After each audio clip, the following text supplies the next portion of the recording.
আজকে কিছু কথা বলবো, আশা করি ছেলে মানুষটা বুঝবে।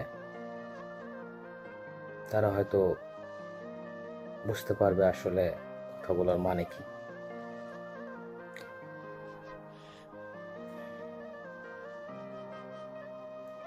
আমি আপন মানুষের জন্য আপন মানুষকে ছেড়ে কিছু টাকা করার জন্য বাসা থেকে বের হয়ে এসেছি। দায়িত্ব বলো অথবা বোকামি, আমি মাঝে মাঝে রাতে না খেয়েও ঘুমাইছি। আজ আমার আপন মানুষগুলো তাদের খুশির সময় আমাকে চিনে না, কিন্তু দুঃখের সময় সবার আগে আমি তাদের পাশে ছিলাম। তারা সালাম করে আমার সামনাসামনি, পিঠ পিছে করে বদনাম। এই বিবেকহীনরা জানে না কত রাত না ঘুমিয়ে আজ আমি এখানে পৌঁছাইছি।